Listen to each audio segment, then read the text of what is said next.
You say you do not want him. You tell yourself you crave depth, consistency, presence. Yet when he withdraws, when his voice turns to silence, when his warmth cools into detachment, something ancient stirs in you. It is not desire, it is memory. His distance awakens your wound. Why does the man who cannot stay feel more magnetic than the one who offers you peace? Because your psyche is not chasing the man, it is chasing the missing piece. His absence echoes the original place where love and loss became intertwined. You call it chemistry. I call it the repetition of an unfinished story. Each time he pulls away, the child within you reaches forward again, hoping that this time she will not be left behind. The attraction is not madness, it is an unconscious attempt at healing. Your instinct says, if I can make him love me, I will finally close the wound. But the soul has another plan. It brings you to men who mirror your hidden ache so that you will finally see it, not escape it. That is why these bonds feel fated. They are not meant to fulfill your longing. They are meant to reveal its source. You may believe that if you love him enough, he will awaken. But understand this, you are not here to wake him, you are here to wake yourself. The magnetism you feel is not proof of destiny, it is evidence of projection. You have mistaken your animus, the inner masculine energy, striving to be conscious for this man's shadowed form. He reflects your own unclaimed power, the confidence and sovereignty you exiled long ago. You pursue him because your psyche wants you to reclaim that power, not because he is your missing half. Notice what happens when you try to reach him. The more he retreats, the more alive you feel. Pain sharpens your senses, longing fills your mind. You confuse intensity with intimacy. Yet the fire that burns between you is fueled by deprivation, not devotion. The same wound that cries out for love also feeds on the tension of absence. You mistake hunger for passion, silence for mystery, withholding for strength. But this is not love. It is the soul's strategy for making you conscious of your own need. I do not say this to shame you. Every woman who seeks to awaken her feminine essence must pass through this initiation. The unavailable man is not your enemy. He is the messenger of your unhealed history. He stands at the gate of your individuation, guarding the threshold between dependency and self-possession. The question is not whether he will stay, it is whether you will finally stay with yourself when he leaves. Imagine for a moment that you stopped chasing his affection. Imagine that you turned inward and asked, what part of me believes I am only worthy when I am chosen? You would feel the ground shift beneath you. The spell would begin to break. You would see that his coldness no longer defines your warmth, that his absence no longer dictates your value. You would recognize that the magnet you thought pulled you toward him was always inside you, your own energy seeking completion through another's form. You are not cursed for loving him. You are being shown the shape of your own longing. Every tear you shed over his silence is holy water, cleansing the mirror of your soul. When the reflection clears, you will no longer crave what hurts you. You will crave what nourishes you. Reciprocity, calm, truth. And when that day comes, the men who cannot meet you will no longer appear magnetic, they will simply appear unready. His distance was never meant to define your worth. It was meant to awaken your wound so that you could finally heal it. When you see this, you will stop asking, why can't he love me? And begin to ask, why have I withheld love from myself? That is the moment the pattern ends. That is the moment you become whole. There is a particular kind of man who does not need to speak much to be felt. His presence is quiet, his gaze elusive, his words measured. He enters a room and remains slightly apart from it, as though his spirit were elsewhere. You feel him more than you see him. His distance hums like a low current beneath everything he does. And before you understand why, you find yourself pulled toward him, magnetized by his silence, by the faint suggestion of mystery. What he withholds seems more powerful than what he gives. His absence, more than his presence, commands your devotion. You tell yourself you want love that is mutual, consistent, open. Yet something in you comes alive only when faced with uncertainty. His detachment sharpens your focus. His indifference awakens your longing. You sense in him the possibility of depth, the potential of intimacy that never quite materializes, and that potential feels intoxicating. But what you feel is not connection, it is psychic tension, a strand stretched between your conscious wish and an unconscious memory buried beneath it. This kind of attraction is not random, it is ancient. Beneath it lies the first story your heart ever learned about love. That love and loss arrive together, that tenderness is conditional, that warmth must be earned through waiting. The unavailable man does not create these sensations, he awakens them. His distance is the spark that lights the pattern already written in your psyche. He is not the author of your ache, he is the actor playing a role written long ago. When you fall for the one who will not stay, it is not because you are blind, it is because you are remembering. Somewhere in your depths lives the imprint of an unreachable figure, a father too occupied, a mother too weary, a caretaker who turned away when you needed presence most. In that moment, the child in you made a vow. If I can make them love me, I will never be abandoned again. That vow became the unseen thread woven into every later bond. The unavailable man is simply the one who touches that thread, pulling at it until your entire being vibrates. This magnetism is not madness, it is meaning. The psyche repeats what it cannot yet understand. What has not been integrated must return in symbolic form, appearing as destiny until it is recognized as memory.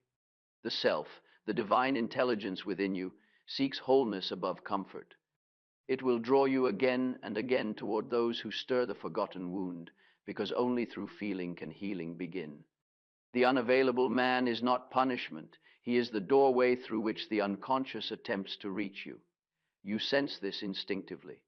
That is why his distance feels familiar. In his silence, you recognize the echo of a voice you have long awaited.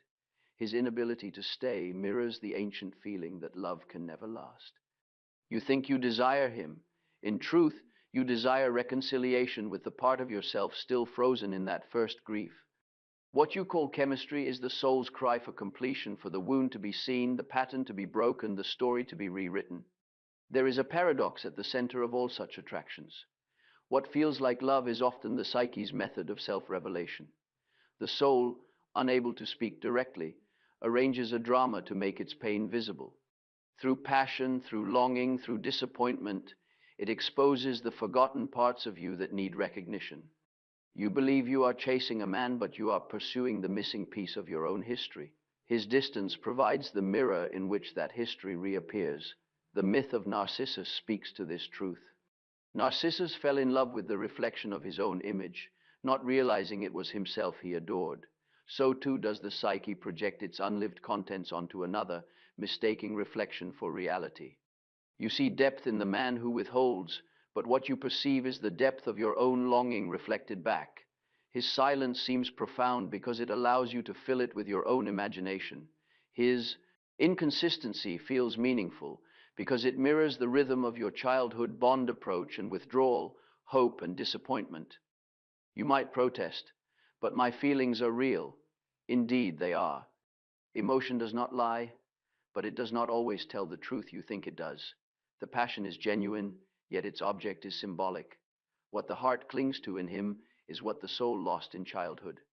The ache is holy, the confusion is human. The task is not to suppress the feeling, but to translate it. Ask not, why do I want him, but what in me is he showing me? The moment that question arises, consciousness begins to move. The unavailable man becomes divine in proportion to your unconsciousness. As long as you remain unaware of what he represents, he carries the projection of your lost inner masculine, the animus still dwelling in shadow. You do not see him as he is. You see through him the reflection of your own strength, courage, and clarity that you have not yet claimed. The more disowned your inner masculine, the more godlike the outer figure becomes. He appears powerful because you have forgotten your own power. This projection is intoxicating. It wraps itself in the language of fate. He is my mirror, my twin flame, my destiny. But destiny does not seduce, it instructs. The true purpose of this encounter is revelation, not union.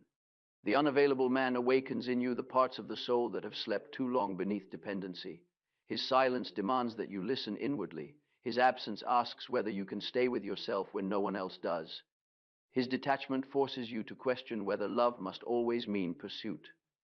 To break this spell, one must not flee the man but face what he symbolizes. If you run, You will meet him again in a new body, a new voice, a new story, for the pattern follows you until it is made conscious. But if you can remain not in the relationship, but in the feeling, it begins to dissolve. The emotion, when fully inhabited, reveals its origin. Beneath the ache lies the child who once reached for love and found air. Beneath the anger lies the grief of being unseen. Beneath the obsession lies the longing to be whole. When these truths are felt rather than denied, the projection withdraws and the spell weakens. You begin to see him differently. His distance no longer glows with mystery. It reveals its fear. His silence no longer feels sacred. It shows its immaturity. The illusion fades, but compassion remains. You understand that he is not cruel, only unconscious like you once were. The same pattern that bound you to longing binds him to avoidance. Both are caught in the dance between desire and fear, love and loss, shadow and light. To see this is to stand outside the dream. Yet awakening does not mean disdain. It means gratitude. For without the unavailable man, you might never have looked so deeply within. He was the mirror, the catalyst, the vessel through which the self called you home. You will not forget him, but you will no longer need him. His role was to awaken your wound so that you could claim the strength hidden beneath it. His purpose ends when you stop reaching outward and begin to turn inward. The spell breaks quietly. One morning you wake and realize you have not thought of him, or you think of him and feel peace instead of ache. The silence that once haunted you now feels full, alive with your own presence. The energy once poured into chasing him now flows toward creation, toward meaning. What once felt like rejection becomes revelation. You were never unloved. You were being recalled to the source of love within yourself. So I say, the unavailable man is not your tragedy, he is your initiation. His absence is not the end, but the threshold. Step through it. The pain you feel is the door opening, and the one who waits beyond it is not him, it is you, the whole self you were always meant to become. There comes a moment in every soul's journey when the beloved turns to shadow and the seeker must ask, what am I truly pursuing? You believe you are longing for him, yet your longing is directed toward a reflection, an image the psyche has cast outward to reveal what lies hidden within. What you chase in the unavailable man is not the man himself. It is the echo of your own inner masculine, the animus, calling for recognition. He appears outside because he has been exiled inside. You have mistaken your own unclaimed power for his aloofness, your own depth for his silence. The animus dwells within every woman as her invisible counterpart, the masculine principle that thinks, acts, discerns, and holds form. When he is unconscious, he appears in distorted guises, as the lover who withdraws, the critic who diminishes, the savior who never arrives. He manifests first as charm. His words shine with intellect, his distance with mystery, his control with strength. These are the qualities you have not yet integrated, projected onto him as though they belonged to him alone. You chase what was always yours, dressed in the mask of another. The psyche arranges this projection not as cruelty but as teaching. You cannot unite with the animus by theory. You must fall into his reflection and suffer its illusion. The pain of loving the unavailable man is the pain of birthing consciousness. Without illusion, there can be no awakening. His distance, then, is not punishment, it is initiation. Each unanswered message, each silent withdrawal, is a symbolic act. The animus withholds until you turn inward, until you ask, why does my worth vanish when he leaves? Why do I confuse being desired with being seen? When these questions arise, the projection begins to crack. Through its fissures, light enters. You start to discern the true shape of what you have been seeking.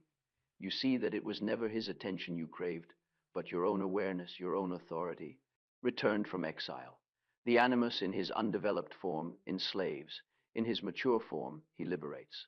At first, he dominates your inner life with criticism or idealization. But once recognized, he becomes the bridge between your feeling and your thought, the guardian of integrity, not the tyrant of doubt. In the early stage, he whispers through men who wound. You believe they are the problem, yet they are the mirror. Their rejection reenacts your refusal to trust your own discernment. Their coldness reflects the parts of your inner masculine still frozen in fear. You run after them, hoping to warm them, not knowing that you are chasing warmth in yourself.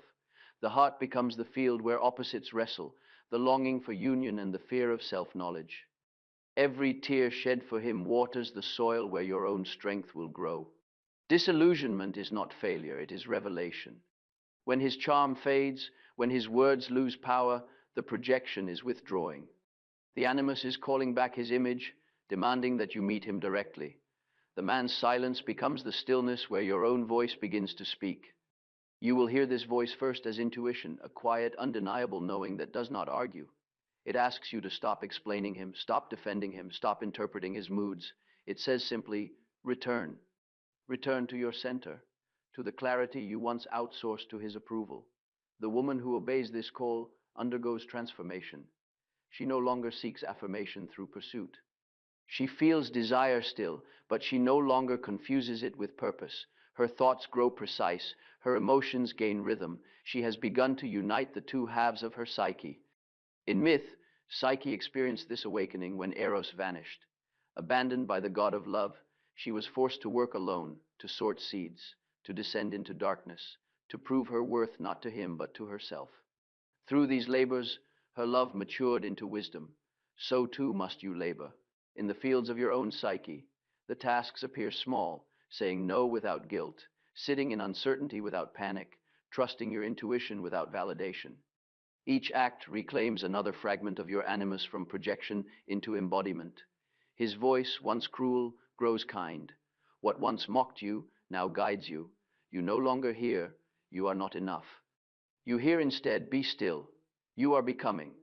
The same energy that once bound you to unavailable men now builds the structure of your inner life. This inner man, once feared, becomes ally. He steadies your emotions, protects your boundaries, clarifies your speech. You no longer collapse into dependency, nor harden into indifference. Feeling and reason begin to move in partnership, like two wings of the same bird. With this union comes discernment. You begin to see men not as potential saviors or threats, but as individuals. You notice the difference between strength and control, between quietude and withdrawal, between genuine presence and rehearsed mystique. The spell weakens. You start to sense when attraction arises from truth and when it is the echo of an old pattern. You can feel the distinction in your body. Projection feels like tension, tight, hungry, obsessive. Real connection feels calm, even when uncertain. It nourishes rather than drains. The animus tests you gently. Another distant man may appear, his silence like the one before. But now you recognize the pattern. The old pull is there, but beneath it, another sensation arises, freedom. You realize you could walk away and remain whole. That moment when you can stay or go without self-loss is the sign of integration. The outer drama ends because the inner dialogue has begun. The man no longer holds your power, you hold it yourself. The mirror no longer reflects absence but completion.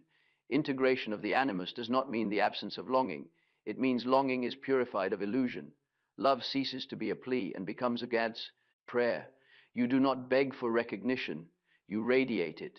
You do not fear solitude, you dwell within its clarity. Then the world begins to respond differently. Men sense in you a new atmosphere, one of dignity, self-possession, calm. Those who thrive on confusion retreat, for their power depended on your unawareness.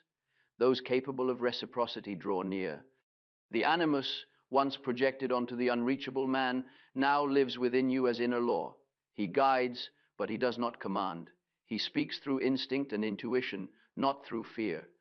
You no longer need to chase reflection. You embody the source. Every unavailable man who crossed your path was a messenger of this transformation. His silence, his distance, his refusal, they were the symbols of your own disowned authority. Each encounter was an initiation disguised as heartbreak. When you finally understand this, gratitude replaces resentment. You no longer wish to punish or to prove. You see that he could not offer what he did not possess, just as you could not receive what you had not yet claimed. Compassion arises not toward him alone, but toward yourself. You realize that love was never meant to rescue you from yourself. It was meant to unite what had been divided within you. The unavailable man forced that meeting. His absence was the bridge to your own wholeness.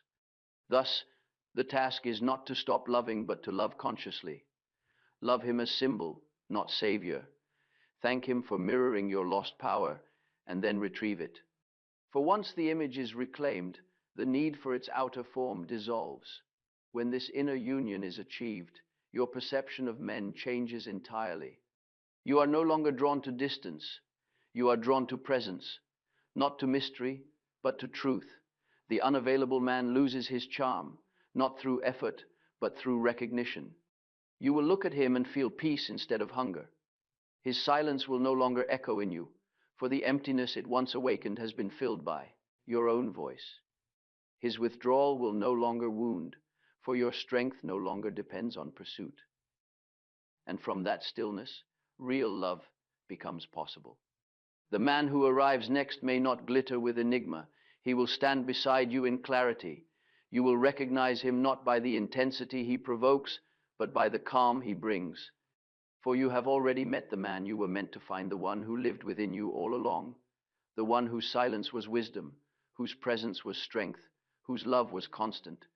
He is your animus made conscious, your soul's counterpart returned home. So I tell you, do not curse the unavailable man. He was the mask your inner masculine wore until you were ready to see him directly. Every unanswered call, every ache, every silence was the language of your own spirit calling you back to yourself. Now that you have heard it, the pattern can end. Desire becomes discernment, projection becomes power, longing becomes wisdom. The man you mistook for destiny fades like a dream, and the real work begins, the quiet joy of living from your own center. When the illusion breaks and the projection fades, something deeper rises to the surface, the wound itself.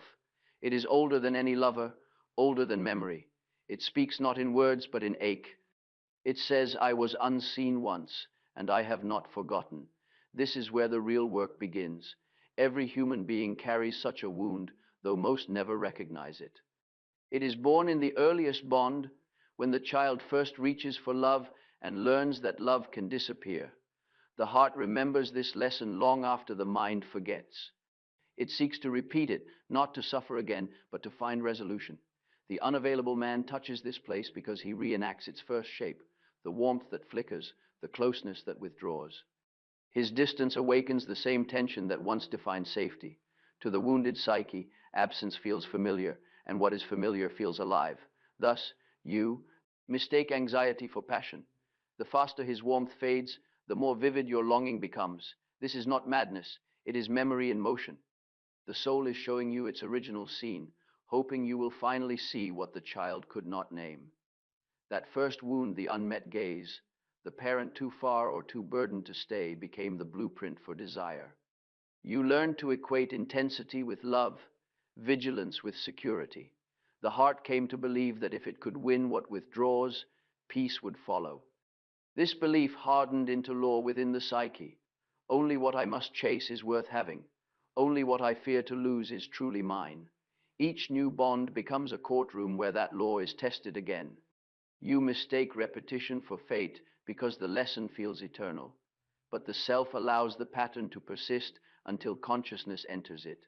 The same story repeats, not to punish, but to be understood. When the ache returns, do not rush to suppress it. Ask instead, what is this feeling remembering? Pain is the psyche's way of telling the truth.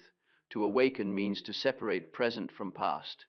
The man before you is not the father, not the first love, not the old ghost wearing a new face. He is merely the stage upon which the forgotten emotion has chosen to perform. The meaning lies not in him, but in what he evokes. You will resist this understanding at first. The ego clings to the dream of reunion. It says, if I can make him stay, I will finally heal. But healing never comes through repetition. It comes through recognition. The wound cannot be closed by the one who reopens it. To see the pattern clearly is painful. It dismantles fantasy. It strips away the story that justified your pursuit. Yet within that pain is freedom.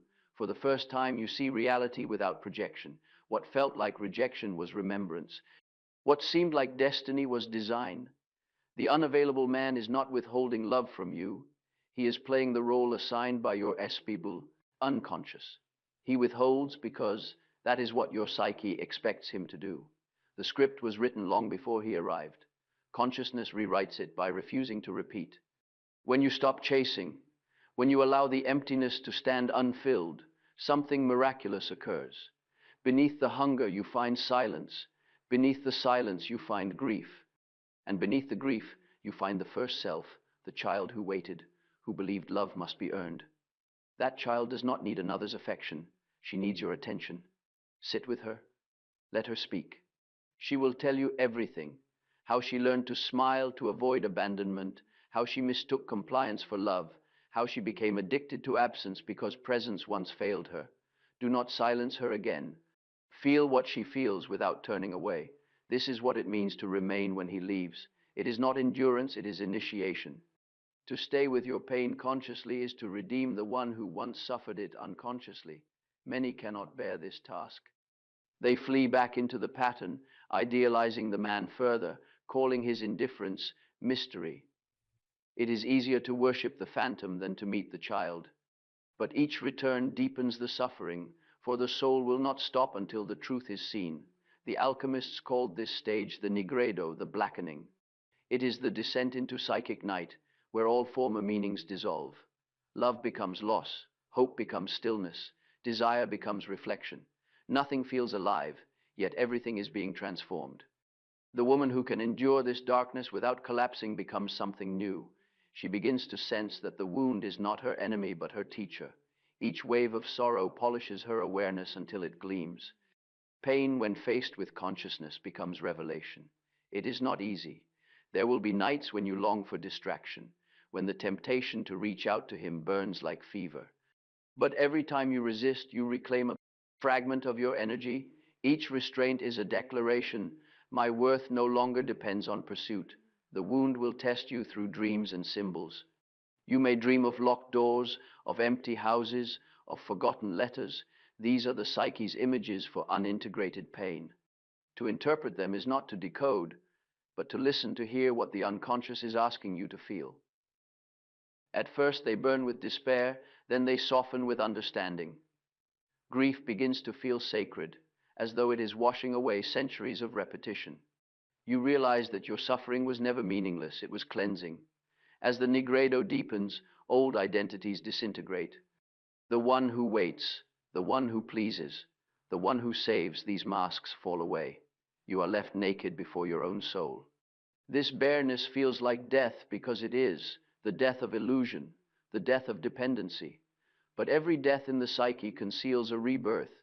The ashes of the old self become the soil for the new. When you can sit in emptiness without naming it abandonment, you have entered transformation. The wound that once enslaved you now serves your awakening. You begin to sense that love was never lost. It was simply misplaced, buried beneath fear. What you sought in him was the proof that love still existed. Now you discover it quietly within yourself, glowing like an ember that has waited through long darkness. This realization changes everything. The unavailable man no longer appears as tormentor or savior, he becomes messenger. His silence carried the words your soul could not yet hear. Stop seeking yourself in others. I can only reflect your absence until you return to it. When you understand this, resentment fades. The need to blame dissolves. You no longer call him cruel, you call him necessary. For without him, the pattern might have remained hidden, the wound unspoken, the growth unrealized. Gratitude, once unthinkable, begins to emerge. You thank him not aloud perhaps, but inwardly for playing his part in your initiation. You release him from the role of redeemer. He was never meant to stay. He was meant to show you where you had abandoned yourself. This is the turning point. The energy that once rushed outward toward him begins to flow inward. What was projection becomes integration. You reclaim your vitality, your imagination, your passion. They no longer revolve around his orbit, but form their own constellation. From here, solitude feels different. It is no longer emptiness, but equilibrium. You feel your own company as presence. The ache softens into awareness. You no longer crave intensity, you crave truth.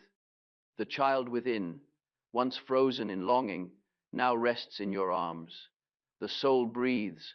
The darkness lifts gradually, like fog revealing the landscape beneath. You realize that the entire journey from attraction to heartbreak was the self leading you home by way of your own wound. What felt like loss was guidance in disguise. You have met your pain, and it has not destroyed you. It has deepened you. You understand now that love cannot be forced, nor can it fill the emptiness left by unawareness. Love is born only when two conscious beings meet, when neither uses the other to escape their own depths. This knowledge does not harden you, it sanctifies you. You can still feel tenderness, still long for union, but your longing is no longer desperate. It is spacious. It allows another to be free. You have ceased to seek rescue. You have become refuge. And so, the wound fulfills its hidden purpose. It no longer commands your destiny, it illuminates it. The magnetism of the unavailable man fades, not because you resist it, but because you have understood it. What was once hunger becomes comprehension. You see that love, when unconscious, repeats the past, when conscious, redeems it. Every encounter with distance, silence, or loss was the soul's strategy to bring you closer to yourself. The unavailable man was not the goal, he was the instrument of awakening.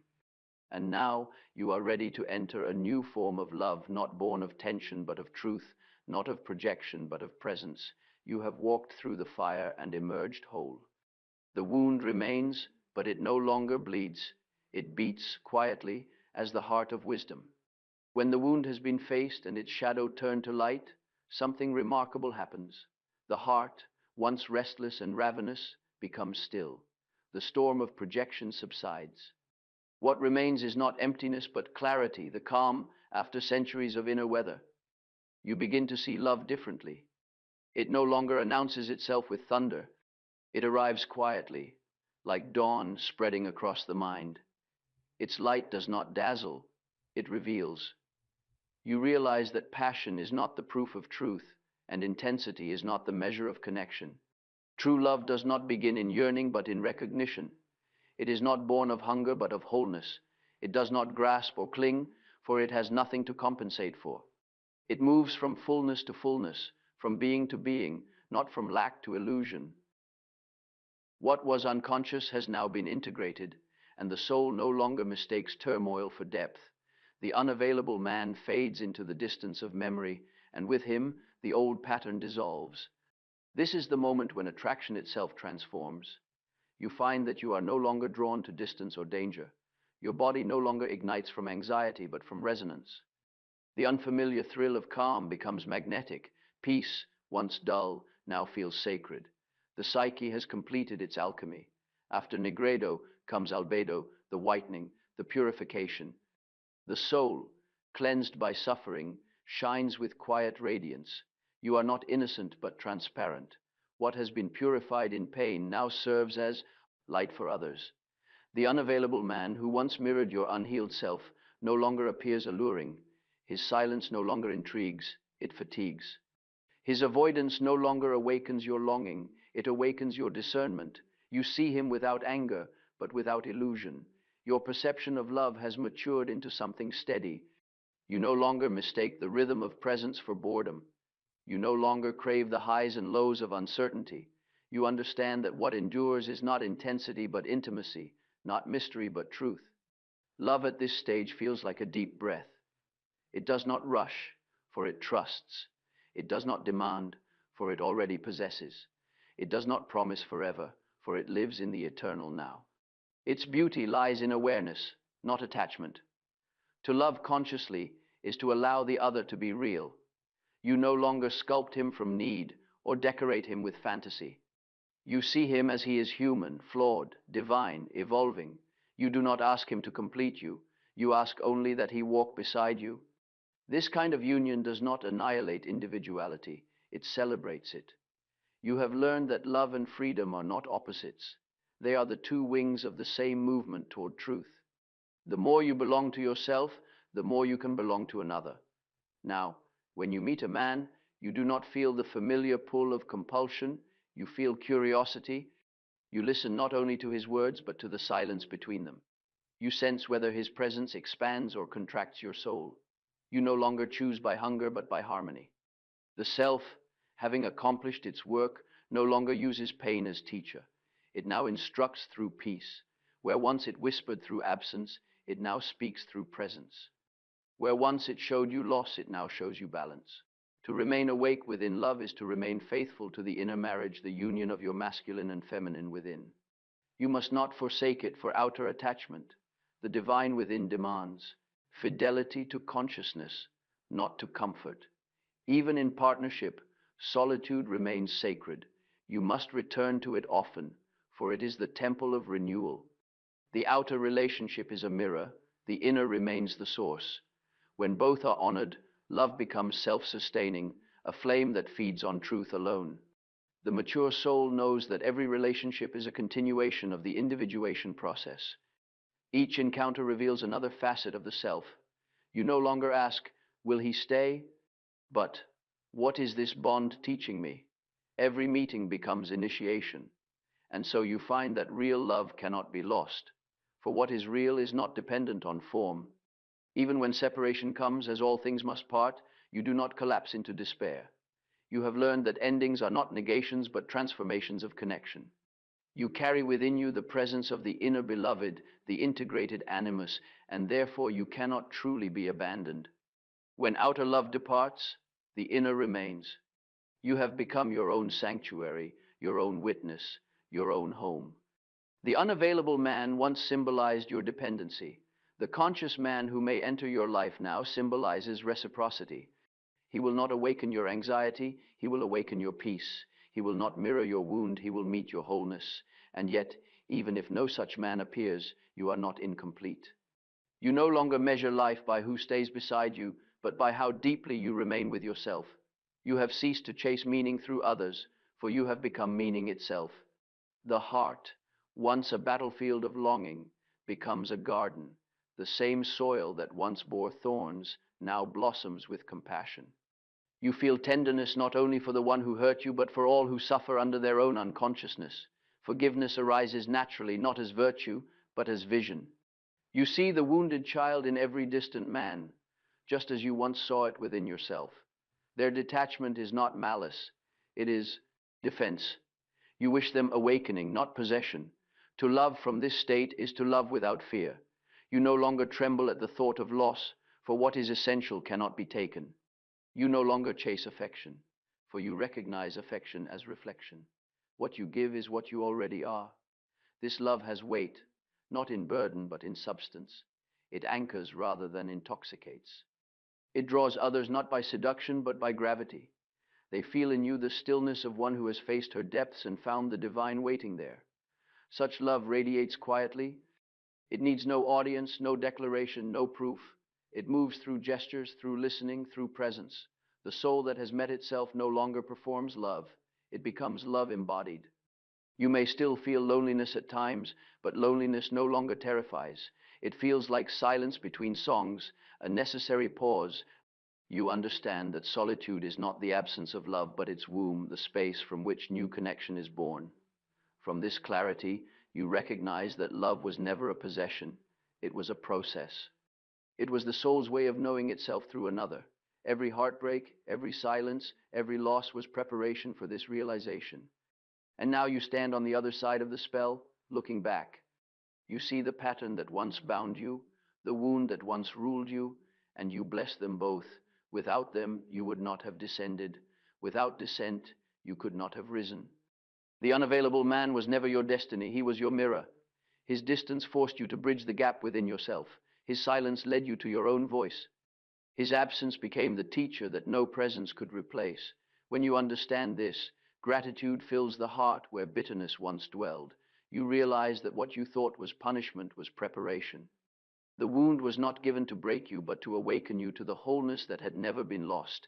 This is what I call the conjunctio, the sacred union of opposites, the marriage of the human and divine within. It is the completion of the soul's long alchemy, the fulfillment of its secret law. What was divided must be made one again. In this union, love ceases to be emotion alone. It becomes revelation. You see that love is the means by which consciousness expands. Every beloved is an image of the self. Every loss is its reminder. Love is not an episode of life, it is life itself. You have become what you once sought. You are no longer a seeker at the door of love. You are the door itself. Through you, the world experiences its own redemption. Wherever you go, the pattern ends and a new story begins. Those who meet you now will feel something indefinable, a peace that unsettles falsehood, a warmth that requires truth. You will no longer need to explain your worth. Your presence will speak it. You will not need to prove love.